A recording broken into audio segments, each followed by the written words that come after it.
नमस्कार विद्यार्थी मित्रांनो. आज आपण आंतरराष्ट्रीय व रोमन संख्या चिन्हे यांच्याविषयी थोडीशी माहिती घेऊया.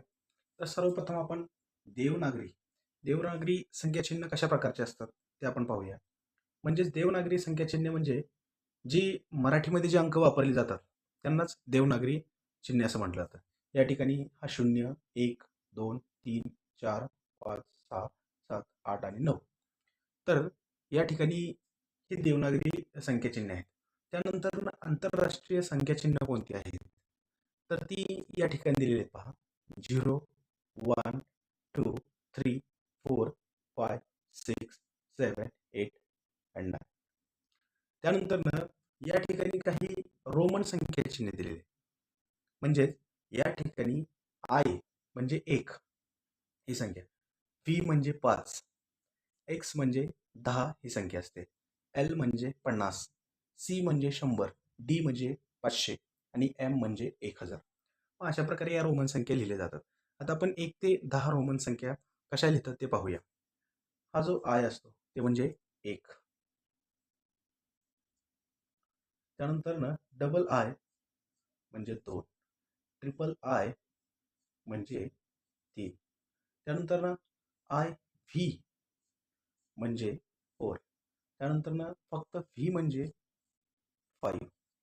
त्यानंतर व्ही आय म्हणजे 6, व्ही डबल आय म्हणजे 7, व्ही ट्रिपल आय म्हणजे 8,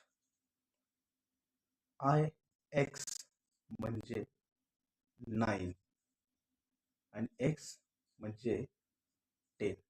म्हणजेच या अशा प्रकारे या रोमन संख्या लिहिल्या जात असतात. तर या ठिकाणी 1 आय म्हणजे 1 असतो, 2 आय म्हणजे 2, 3 आय म्हणजे 3 असतात आणि आय व्ही म्हणजे या ठिकाणी हा आय आणि हा व्ही म्हणजे 4 ही संख्या असते. नंतर व्ही असेल तर त्याला आपण 5 म्हणतो, व्ही आय असेल तर 6 म्हणतो, व्ही डबल आय असेल तर आपण त्याला 7 म्हणतो, व्ही ट्रिपल आय असेल तर त्याला आपण 8 म्हणत असतो. म्हणजेच अशाच प्रकारे आपण सर्वप्रथम देवनागरी संख्या चिन्ह पाहिली, त्यानंतर आंतरराष्ट्रीय संख्या पाहिल्या, त्यानंतर रोमन संख्या चिन्ह जी आहेत ती आपण या ठिकाणी पाहिली आणि आंतरराष्ट्रीय तर ते आपल्याला माहितीच आहे. रोमनमध्ये या ठिकाणी आय म्हणजे 1, व्ही म्हणजे 5, एक्स म्हणजे 10, एल म्हणजे 50, सी म्हणजे 100, डी म्हणजे 500. चला तर आता आपण काही उदाहरणं पाहूया. या ठिकाणी पहिल्यांदा आंतरराष्ट्रीय संख्येमध्ये दिलंय 15, 15. मग हे रोमन संख्येमध्ये कसं लिहायचं तर अगोदर 10 ला आपण काय वापरतो एक्स आणि 5 ला आपण वापरतो व्ही. तर 15 XV अशा पद्धतीने लिहितात. त्यानंतर आहे 25.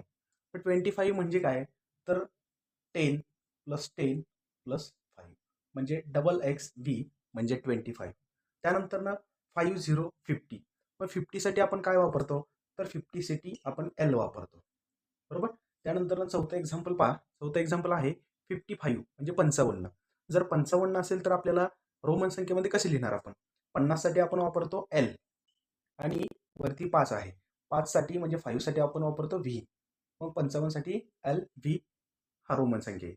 त्यानंतर 100. मग 100 साठी आपण वापरतो सी. त्यानंतर 6वं एक्झाम्पल आहे पहा 120. मग आता 120 कसं लिहायचं तर या ठिकाणी पहिल्यांदा 100 साठी आपण वापरतो सी आणि हे नंतरचे 20 म्हणजे सी म्हणजे 100 आणि एक्स म्हणजे 10 आणि दुसरा एक्स म्हणजे 10 म्हणजे 120 आपण सी डबल एक्स अशा पद्धतीने लिहू शकतो. त्यानंतर पुढचं एक्झाम्पल आहे 7 नंबरचं 500 500. मग या 500 साठी आपण काय वापरतो तर 500 साठी डी हा लेटर वापरत असतो. त्यानंतर आहे 550 म्हणजे या ठिकाणी 500 साठी डी हे लेटर आणि 50 साठी आपण काय वापरलं एल. तर या ठिकाणी 550 साठी डी एल हे अक्षर आपण वापरू. त्यानंतर 1000 साठी एम हे लेटर वापरलं जातं. तर मग आपण अशाच प्रकारे पाहिलं की आंतरराष्ट्रीय ज्या संख्या आहेत त्या आंतरराष्ट्रीय संख्येचं रोमन संख्येमध्ये कन्व्हर्जन करत असताना कशा प्रकारे केलं. पहिलं एक्झाम्पल आहे 15, एक्स म्हणजे 10 आणि व्ही म्हणजे 5, 10 आणि 5 15 अशा पद्धतीने. त्यानंतर आहे 25.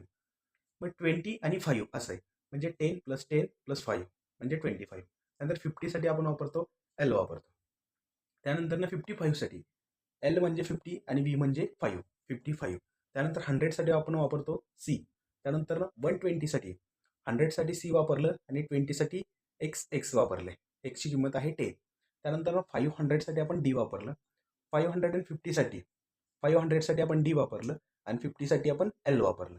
त्यानंतर 1000साठी आपण एम वापरतो.